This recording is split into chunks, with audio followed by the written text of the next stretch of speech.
Hi, I'm Seamless, and today I want to talk about finger drumming on pads.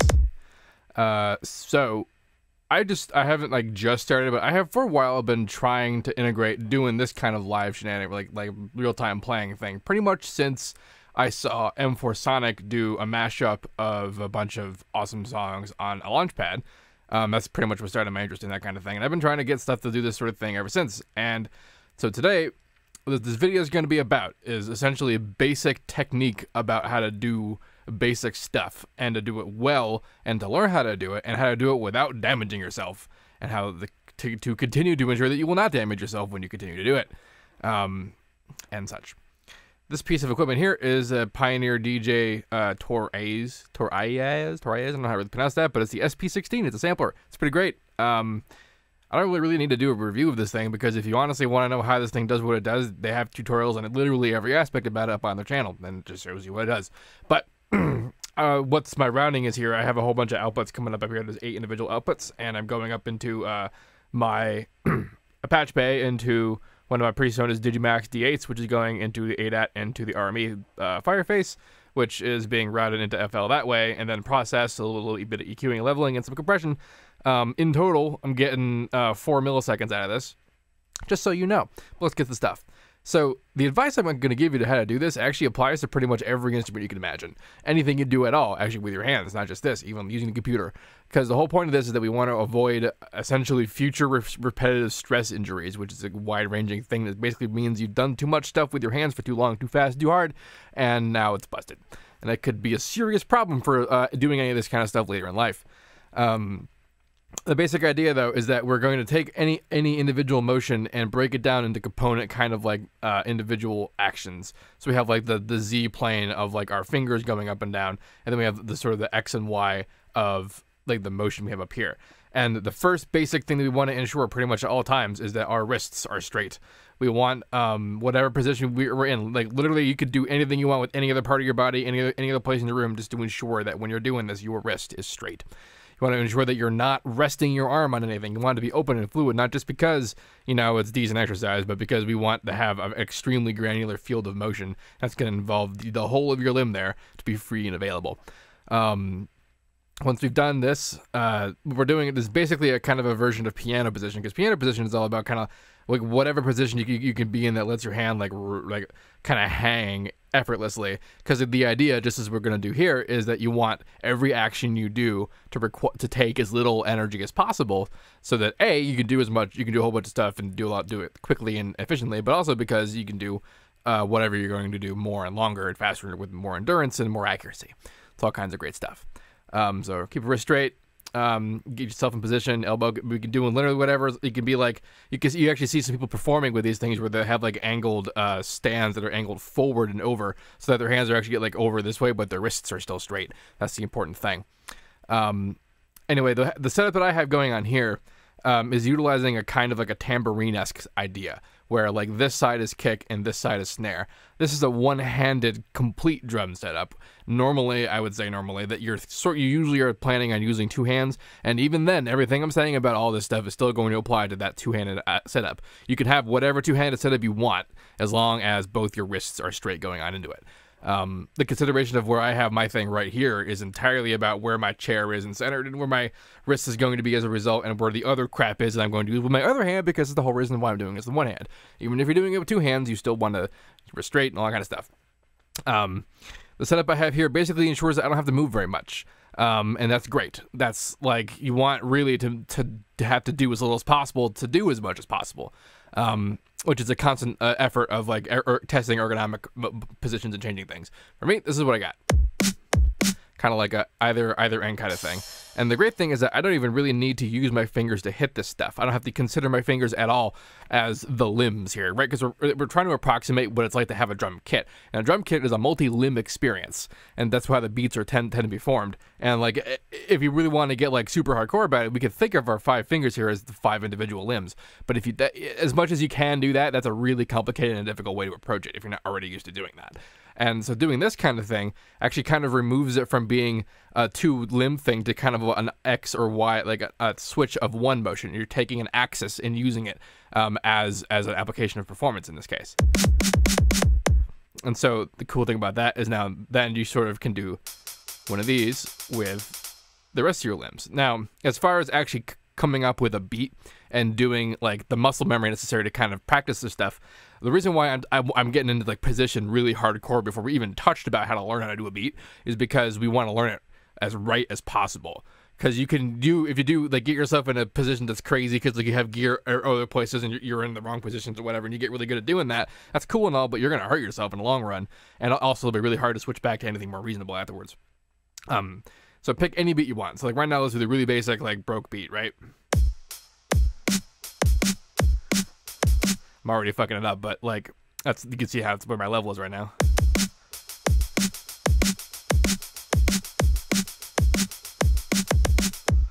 So you can see it's actually a little bit easier than when I went into the double time bit there, just because it's actually still difficult for me to do that whole like separated 3-limb thing.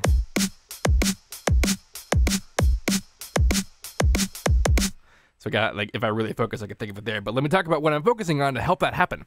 So I have a lot of experience playing piano. It's the first instrument I learned, and then I learned how to play guitar. But still, even when I was learning how to play guitar, everything was still framed in the way that my hands are formed to play the piano. And even this still is that way, just as it was when I attempted to do this kind of thing with a Launchpad.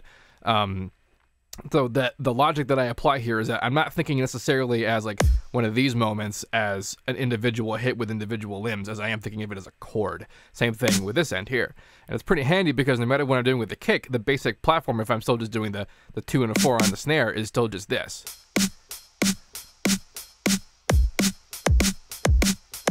You can kind of think of it as a chord, and then you have your chord. Every once in a while, you might get a big one there or whatever, but like, especially when you're introducing other elements, then like that is kind of what you're thinking about.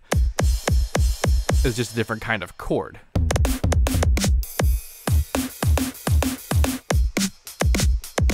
Oops. So when you're entering in like offbeat stuff here. Oops. Wow, my hand really doesn't want to do that right now.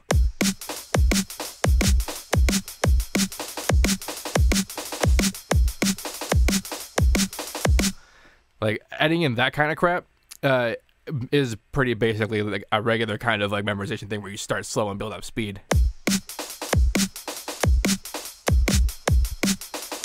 And see, like, my hand is being pretty rigid here, and part of that is because I'm actually getting like the whole motion out of everything from just doing this up and down thing. I was talking about doing this stuff, and this is still part kind of in there. We're kind of adding together the motion, but this is actually what I'm doing to try and keep my beat. Because I'm not really good enough yet to be as individual and separated in there. So, but to get there, what I'm doing is this kind of like a whole up and down motion, which is allowing me to do this kind of thing. And then I can just, whenever I'm thinking about the kick and the snare, I can just throw in like the rotational actuation and still be rhythmic with it, even when I like make a mistake.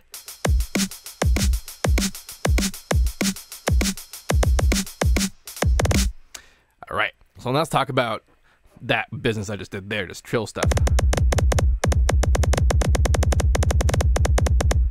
I really didn't do a good job there, but that like form that I was just having is kind of what I want to talk about and focus on, especially if you're into doing any kind of fast stuff, which is most people, right? Yeah. So the idea is actually pretty clever. When we're talking about before about isolating individual motion is pretty much what we're going to do. Like, if you think about just kind of like moving your fingers up and down like this, but doing so as such to like generate a solid beat. Like, if I have more things here, you know, whatever. Like, if you talk about like, doing it like that, that's pretty simple. Like, even on just a table, you can just do that well enough and like to generate like an even timing. But then the clever part, like, this is a piano technique. The clever part is where you're essentially just moving your hand on an x-axis so that you're still doing this, but then you're just moving your hand in position so that your fingers individually are striking the same object because you're moving your wrist with it. It's kind of like Gatling gunning your fingers so that instead of having to do like this business, you can go like when I received the highest level classical piano training I ever had, which was when I was in community college in HTC in Holyoke. The guy told me pretty much never to ever play consecutive notes with just one finger, and as much as you can, like that trill I did over here, like I can just kind of bounce my finger on here, especially if I have velocity off, which I do for all of this. Like, because if I have velocity on, you would tell pretty easily that like my pinky finger is pretty damn weak, and so is my like the second middle finger, and that's kind of what I think is going to be the case for most people. But you train that by like doing this kind of stuff. And again, like doing it, you know, as fast as you can, essentially. And what I mean by as fast as you can, I don't mean just like really trying to jam it. I mean like literally as fast as it is possible for you to do it perfectly. And that might be like, you know, for like a week. But if you can do that, you can do it in time. Eventually you'll find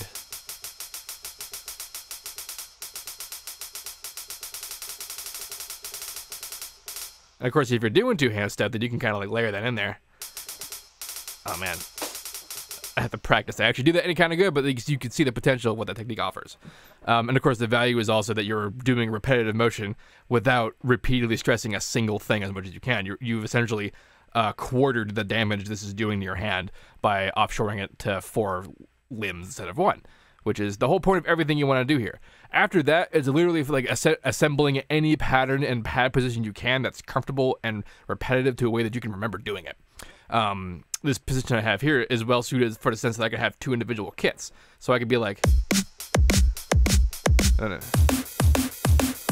and like what was cool about that like really standard drum and bass break there is that like I'm just seriously cycling through it like on 1 2 3, like 1 2 3 1 2 3 1 2 3.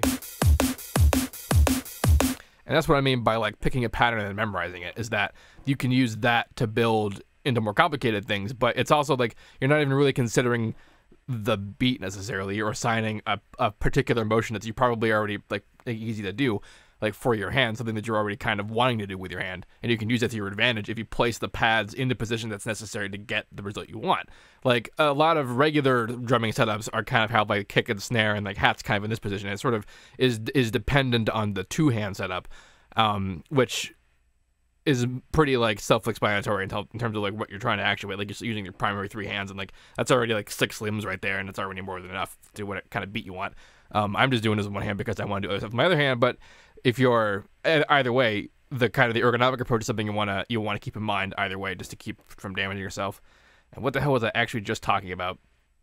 Essentially like writing in your brain the patterns you're going to actuate is essentially how muscle memory works. You're like going to write a pattern, and then like when you decide to go do that pattern, you'll have like whatever like that action is, and that actually could translate to different stuff. It doesn't necessarily have to be like in like actual like new drummers out there who drum on actual drum kits. This is essentially what you're doing anyway with your limbs. Like a pretty common fill is this kind of 1 2 kind of thing, and it's kind of just like your hand, the other hand, and your foot coming down in like in sequence, right?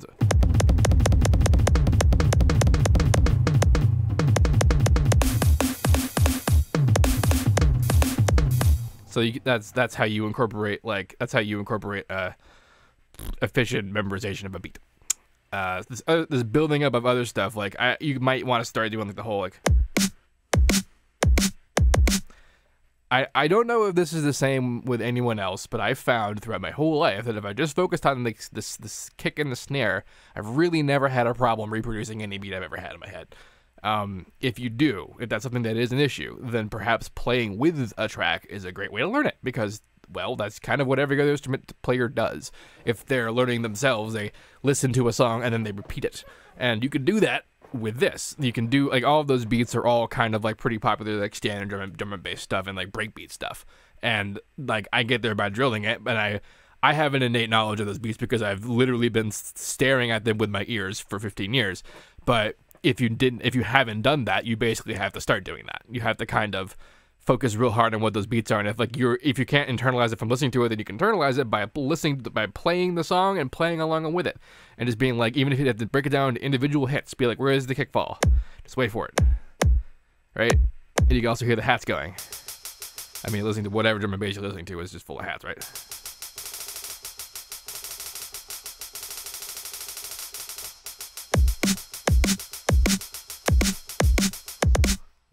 Destroyed that beat pretty hard. Yay. Indeed. So it's unfortunate the style that I've chosen to do this, in the sense that, by style I mean of performing, because it does mean that you really need to be really, really, really, really good at keeping yourself in beat. And let's talk about how to actually train yourself for that. So I have FL open up because I told you I was doing it, I was processing in it. And I have the metronome on, right? So here's 174. Let's see if I can actually play the beat in time, right?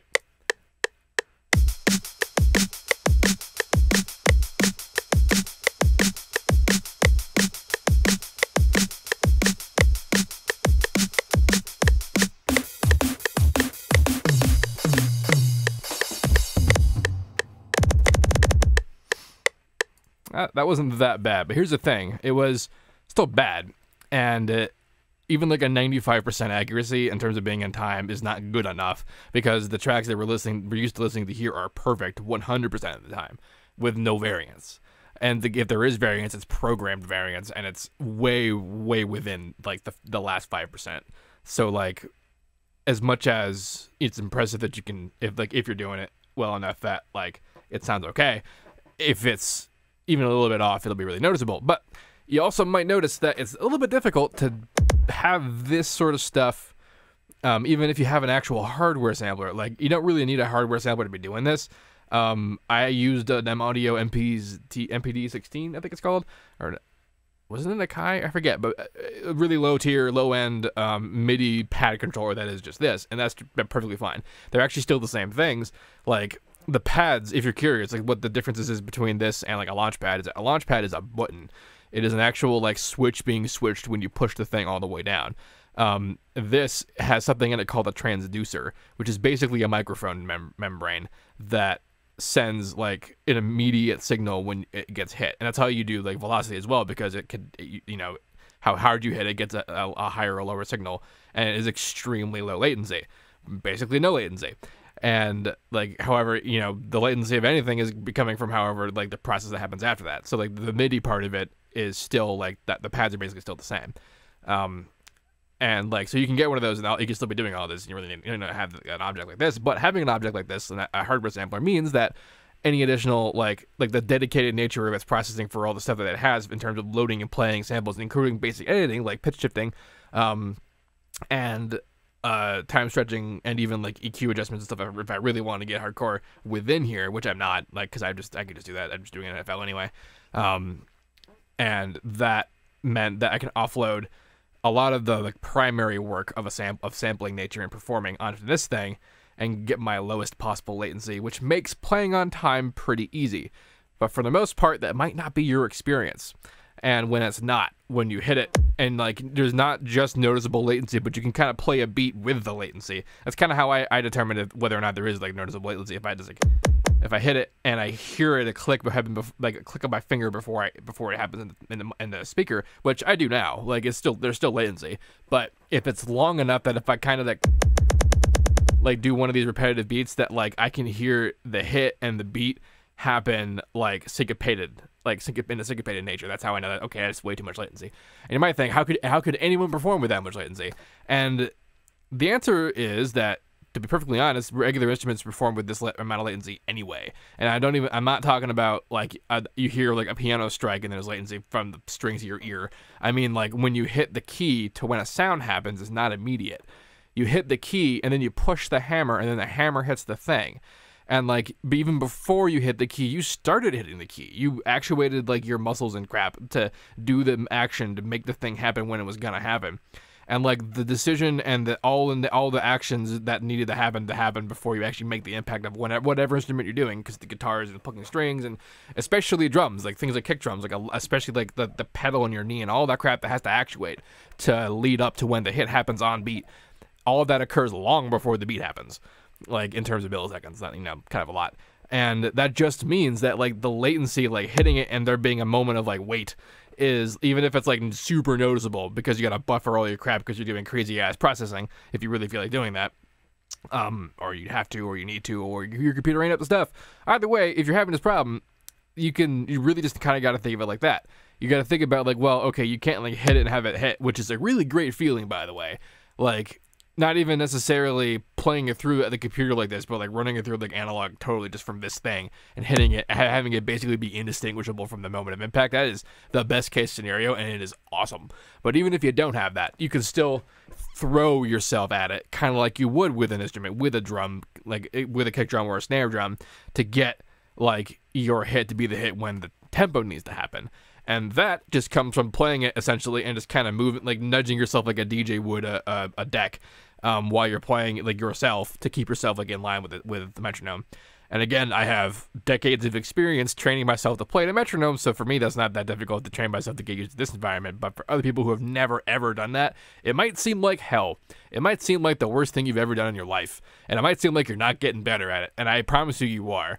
I promise you, even after an hour of doing it like straight, like trying real hard, even just doing this to a tempo, to like a click, and like nailing it. Like if you can get all your parts of it, and especially if you can get a beat going and you can get that beat to the metronome, like I guarantee you an hour of trying and failing, even if you're failing hard, you're gonna be better at it than you were the hour before. And a couple days of it, sleeping on it, like, because you really can't. Muscle memory, it has to be slept on. It's a thing. And that means, like, time is going to be required to get this to happen, but it will happen, and it'll be nice, but it is what you have to do. I hope this has been useful. This is kind of not really my usual content, but I, much like my oldest How to Bases, I do enjoy bringing information to people, even if it's fresh to me. If you have any questions about this, please let me know. Don't forget to like, comment, subscribe, and all that good stuff, and as usual, have a nice day.